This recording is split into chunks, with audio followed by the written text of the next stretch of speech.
The Trump children. What role could they play in a Trump administration? Plus, who's house hunting in Washington? Crisis in Syria. Evacuations continue as the president of the country says history is being made. A push in Ireland could strip an unborn child of the right to life.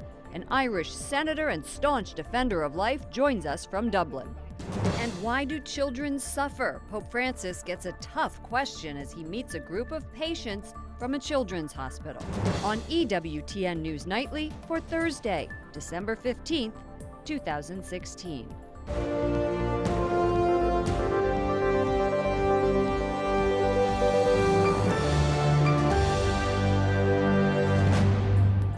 Good evening from Washington, D.C., and thank you for joining us. I'm Lauren Ashburn.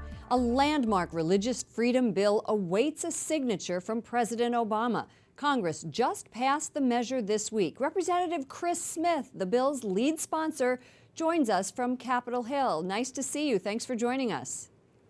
Lauren, thank you very much. I appreciate you asking me on. Tell me, how does this new measure increase protection for religious freedom? It's a great question. It takes the 1998 International Religious Freedom Act and substantially expands it, strengthens it, goes into new areas. For example, it requires a religious prisoners list, so we know in country after country who it is that's being persecuted, particularly in places like China and the Middle East and other places. It also holds individuals to account, so we will have a list of those who are persecutors, torturers of people of faith. And then it does a whole lot of other things, including a new watch list. Right now we have a thing called the countries of particular concern, and they can be sanctioned. Unfortunately, under Obama, that has not happened. It's been very lax in the enforcement. But this says it doubles down on that. Okay. It says we need to get a list of CBC countries every year, but there's also a watch list of those that are close or on the bubble doing very bad things to people of faith. Well, what do you expect to happen next procedurally? Will President Obama sign this? And if he doesn't, then what? Well, we don't know. We don't know, but it did pass. I mean, I've been working on it for 3 years. On the original bill, it's named after Frank Wolf, the author and a great religious freedom champion, now retired. We got elected in the same year, 1981. But Frank, it's named after him, but it's been sent to the White House. Our hope is that the president will sign it. I don't think he'll veto it. And I say that because we've invited the administration, particularly the State Department, along the process, to be a part of or partner in drafting it. They've pushed back on a lot of things. At the end of the day, we got much more of what we wanted because the people of faith are under siege. Sure. As we all know, in the Middle East, we're looking at extinction. I'm going to Erbil on the weekend, and we'll be in IDP camps and meeting with Christians who have been targeted with genocide by ISIS and others. And we have not done enough for them. Right. It is very true. It's very true. Well, does the bill do anything to help groups that have already been victimized by ISIS? Yes, it strengthens significantly the Office of International Religious Freedom. It now requires the ambassador at large, if it's signed into law, to report directly to the president, the line authority. It sounds like inside Washington, but the way it was done in the past, he'd have to go through, or she, through all kinds of layers to get to the Secretary of State. Right. Now we strengthen the National Security Agency or the Council, so that it's really a whole of government approach towards religious freedom, realizing that it is the first right. As the Pope, John Paul II, said so eloquently and so many times. What is not included? We have just limited time, but what didn't get in there? Not much. A few times we were unable to get stronger language. For example, on the NSC person, we've got language, but it went from shall to may, and so it's encouraging, it's enabling of trying to make this happen, but it's not absolute. But we got almost everything we wanted in this bill, and we were dogged in our determination. It's a bipartisan bill, and it passed the House, went over to the Senate, came back to the House. Okay.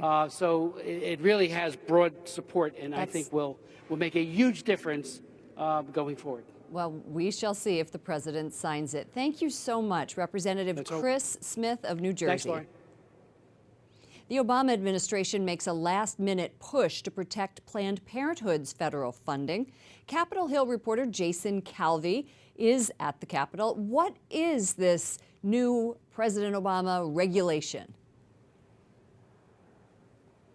Lauren, the Health and Human Service Department's new rule will, in effect, ban states from keeping federal family planning money from groups that perform abortion. Groups like Planned Parenthood. Tennessee Republican Diane Black has led the fight against this rule. She and 100 other lawmakers, including 2 Democrats, tell HHS it's subverting the will of the people. Well, this is the administration telling states in which they have the right to make that decision about how those healthcare dollars are best used, to say that they now don't have that decision to make, so that they would have to give money to, let's say, a Planned Parenthood or another abortion provider. This will be put into place 2 days before the inauguration of Donald Trump. What do you make of that timing? Well, I think it's significant that the president, who is an unholy alliance with the big abortion industry, that he's tipping his hat to them to say, before I go, here's a little thing for you. So what does this mean at the state level, for example, the states that have already defunded Planned Parenthood? Those states, such as mine in Tennessee, we have been allowing the Department of Health and Human Services to make that decision about where these healthcare dollars can best be used. And we have been able to find that the health departments and the federally qualified health departments, both the state and the federally qualified, have they have more services that they give to women for women's healthcare issues than Planned Parenthood does. So it takes it away from Planned Parenthood and diverts it to community centers that are not doing abortion? Well, what it does is it, in our state, just gives an opportunity for our state to make the decision about where are those health care dollars best used. And they, in our opinion, are used in places where they have more comprehensive care. So looking at this new regulation, what do you expect will happen once the new administration comes into this rule?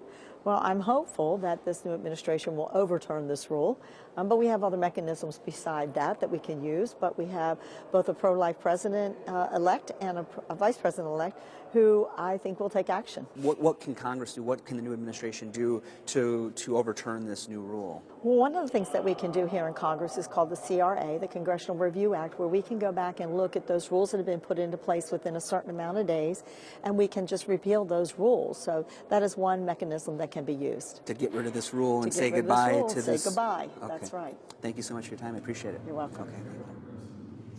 Lauren, Planned Parenthood calls this rule common sense and very important. They say it is in the crosshairs here of members of Congress. They say it's under threat. So they've launched a petition to urge the new administration, the Trump administration, to keep it in place. Okay, Jason Calvi reporting from Capitol Hill. Thank you, Jason. Other stories our EWTN News Nightly team is covering in today's world. Evacuations are underway in Aleppo, Syria. The International Red Cross confirms hundreds of men, women, and children are leaving the city. This comes after an overnight ceasefire between Syrian rebels and government troops. Wyatt Goolsby joins us with a look at the devastation left behind in the city and the Obama administration's reaction. Wyatt.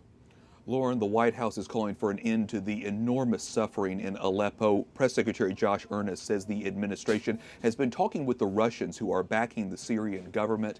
He says that the concern is really over Russia's role in the Syrian civil war, which has now been raging on for 4 years.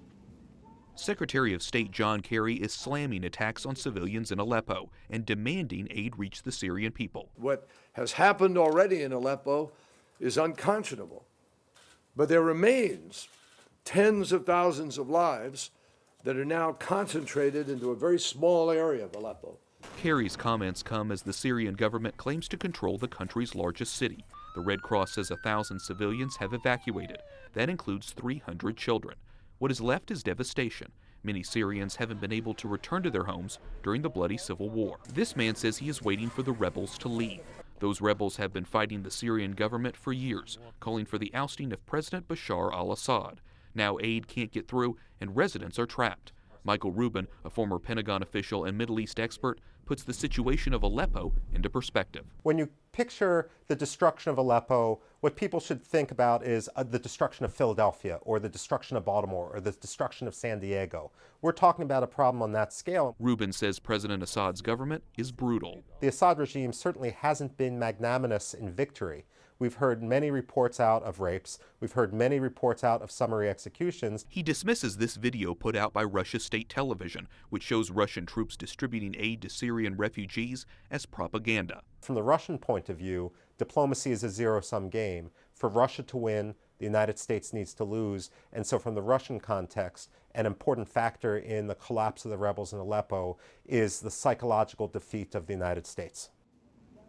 Rubin says the United States doesn't see diplomacy in the same way. The White House is often in touch with their European counterparts in France and Germany in order to talk about how they can create win-win situations for all parties involved. That's not the situation here, where we have Assad and the Russians on one side and the U.S. on the other. Lauren? Wyatt, is there any indication that a Trump White House will do anything differently? I know that he has said that he does not want to subscribe to the regime change plan.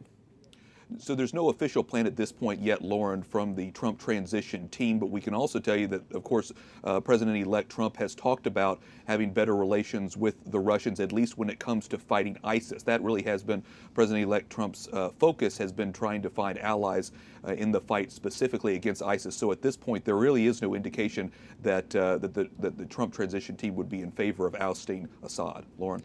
Wyatt Goolsbee at the White House. Thank you, Wyatt. Investigators of the deadly Egypt Air Flight 804 crash say they've found traces of explosive material.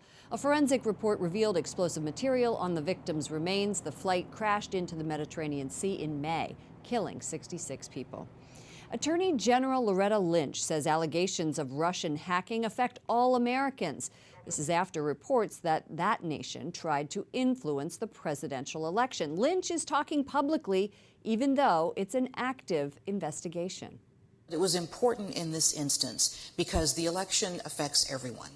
And it isn't even a matter of the results. It's people's faith in the system and the faith in the integrity of the system. The Kremlin denies allegations. Russian President Vladimir Putin personally ordered the computer hack. Yahoo announces more than 1 billion user accounts were hacked during another massive cybersecurity attack. The tech company believes a third party stole user data, including names, email addresses, and passwords. That was in August of 2013. Less than 3 months after the company admitted data from at least 500 million accounts was stolen, Yahoo has notified affected users to change their passwords. A jury convicts Dylan Roof of killing 9 church members in South Carolina. Prosecutors say the shooting was racially motivated. The victims were targeted because they were black. Sentencing is set for next month. Roof could face the death penalty or life in prison. President-elect Donald Trump faces conflict of interest criticism over his business ties. He has yet to announce details of how he will legally detach himself from his empire or how much power his children will wield during his presidency. Trump's children have been with him every step of the way on his journey to the White House. The big question now, will they still play a role when he's president? If they do, many call it a conflict of interest. Ivanka, Donald Jr., and Eric, along with Ivanka's husband, Jared Kushner, had seats at the table yesterday as the president-elect met with Silicon Valley insiders. It sparked more criticism. The Trump team defends it. It's not like there's anything nefarious going on or sneaky or untransparent. We've been very clear about the role of his family, the importance that they play, and the advice that they give him. Ivanka and her husband, who were house hunting in Georgetown this weekend, would be the most likely family members to have official staff roles. Kellyanne Conway says if the children do work in the administration, they would separate from their father's business empire and leave no ambiguity that could lead to conflicts of interest. The Trump Organization experts and other counsel are trying to decide which is the best organizing structure for the Trump Organization going forward. Earlier this week, 23 Senate Democrats came together to sign a letter urging the president-elect to divest his holdings. But one Democrat is defending Trump and his family. You have to have faith they give them an opportunity to do what they believe would be the proper thing to do, and then there's separation of that. That's the government process. Transition aides now say Trump will address his business ties in a press conference next month, one that was supposed to take place today. A judge throws out an executive order issued by Louisiana's governor. It was designed to protect the rights of gay people. The judge calls the anti-discrimination order unconstitutional because the governor acted without the legislature. The order prohibited discrimination in government and state contracts based on sexual orientation. Coming up, Pope Francis talks to young patients from a hospital in Rome, how the Pope responded to why some children suffer. Plus, abortion in Ireland is illegal in most cases. That could change. An Irish senator and staunch defender of life joins us from Dublin.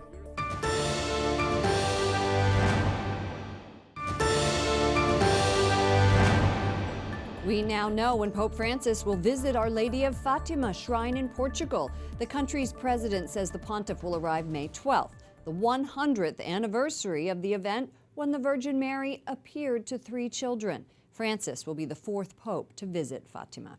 Pope Francis welcomes 7,000 patients and healthcare workers from Rome's Bambino Gesù Children's Hospital.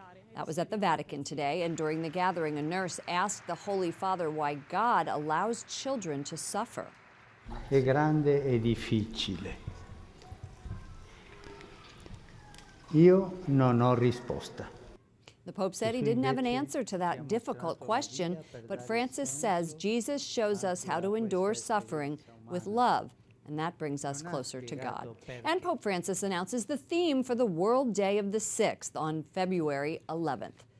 Amazement at what God has accomplished. The Almighty has done great things for me, and that's from the Gospel of Luke. Pope John Paul II created the Day of the Sick in 1992. Ireland is one of the last countries in the Western world where abortion is illegal, in most cases. But now there's a new push to repeal the amendment that gives an unborn child the right to life. Ireland could hold a referendum to that appeal as early as 2017. Joining us now from Dublin is Ireland Senator Ronan Mullen, an independent member of Ireland's Parliament and a staunch defender of the unborn. Welcome to News Nightly. Thank you so much, Lawrence. Good to be on with you. Senator Mullen, Ireland has been a solidly pro-life country. What provoked this effort to change the law now?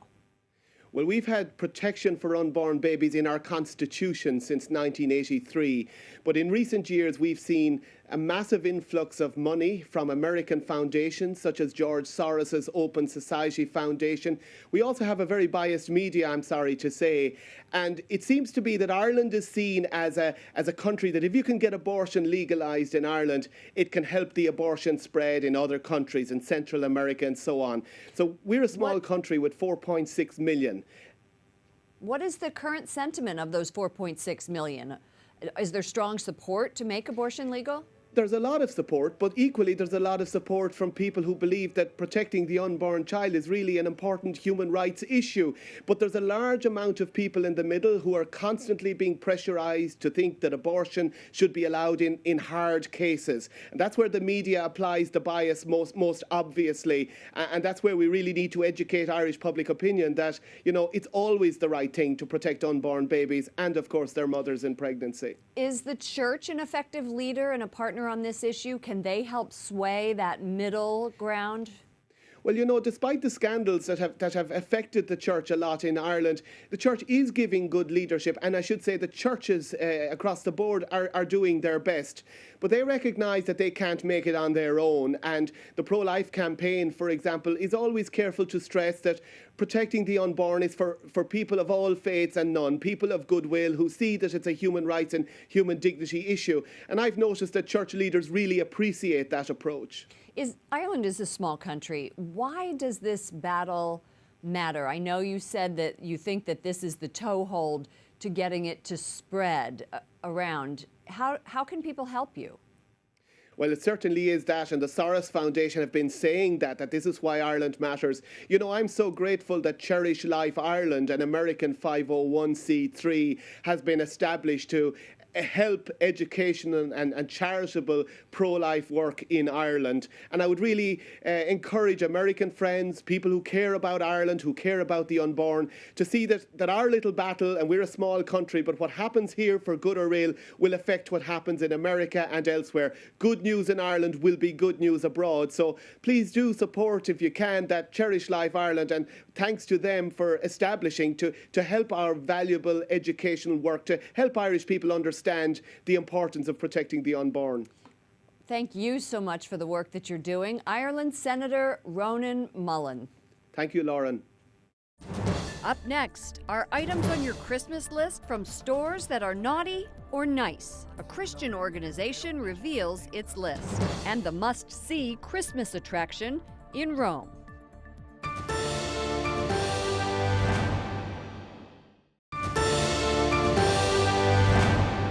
Quello che non usa metà parole per condannare i superbi. Pope Francis highlights John the Baptist in his homily at Mass this morning. The Holy Father says John's greatness came from his faithfulness to God and his clarity in preaching conversion. A new naughty or nice list comes out just in time for Christmas. It reveals how companies advertise and celebrate the religious holiday inside their stores. Joining us now is Matt Staver, the founder and chairman of Liberty Counsel. Welcome to the program. Thank you. My pleasure to be with you. Who is on your naughty and nice list? Let's start with naughty. Well, we have 23 commercial retailers on the nice list and about 14 on the naughty list. The naughty list used to be longer than the nice list, but over the years that has reversed, which is a good trend. One of the organizations that's on there, one of the companies, is JCPenney's. In fact, not only is it on there in their advertisement, but also even just this past weekend, visiting JCPenney's in some places around the country, they're playing Christian Christmas carols. So they have actually moved to the nice list, which is a nice trend that we have seen over the years. Now, you don't rank them, you just sort of put everybody in a lump. Give me an example of some of the naughties and why they're naughty. Well, some of them that are naughty are Dick's Sporting Goods because they don't mention anything about Christmas, but others that are naughty also are Barnes & Nobles. They don't mention anything about Christmas, and there's 14 different ones that we have on the naughty list as well. We have others on the naughty list, such as Walgreens, and Best Buy used to be an option for people to shop as opposed to Radio Shack. Radio Shack was always on the naughty list, never gone to the nice list. And so but Best Buy has, for years, been on the nice list, and now, unfortunately, moved to the naughty list. And this means that they don't use the word Christmas. Is that right? That's right. That's right. In fact, what we do is we look at retailers that pretend that Christmas doesn't exist, but they want your money. Those go on the naughty list. And those are retailers that don't mention Christmas. Or if they have a Christmas tree, they name it a holiday tree. They have no Christmas music. They have no Christmas mention at all. On the other hand, the others mention Christmas. They actually call Christmas trees, and oftentimes they play Christian Christmas music as well. What inspired you to start the naughty and the nice list? Well, it's part of our Friend or Foe Christmas campaign to educate, or if necessary, to litigate, to make sure that Christmas is not censored from the public square. But there was a trend that happened where you couldn't find a Christmas tree. They were all called holiday trees. And the Christmas tree doesn't celebrate any other holiday other than Christmas. So when that came to be apparent, we began to have the naughty and nice list. And one major shift early on was Walmart. Walmart did not mention Christmas. The holiday trees were there, not Christmas trees. And when you went to the checkout cashier, and if you said Merry Christmas, they were instructed to only return Happy Holidays as the greeting. And the next year they changed, and from that on, they've been on the nice list. So they're the world's largest retailer. They've done the right thing, and they set a good trend for others as well. Well, it seems like you're empowering Americans who want to put Christ back in Christmas. Thank you so much, Matt Staver, the founder and chairman of Liberty Counsel. Thank you, my pleasure. Visitors to Rome can visit a collection of 100 manger scenes. The magazine Wanted in Rome says the exhibit first started in 1975 as a way to preserve the ancient Italian tradition. Artists use everything from wood to paper mache to illustrate the birth of Christ. For all of us here at EWTN News Nightly, to all of you around the world, I'm Lauren Ashburn. We will see you again tomorrow. Good night and God bless.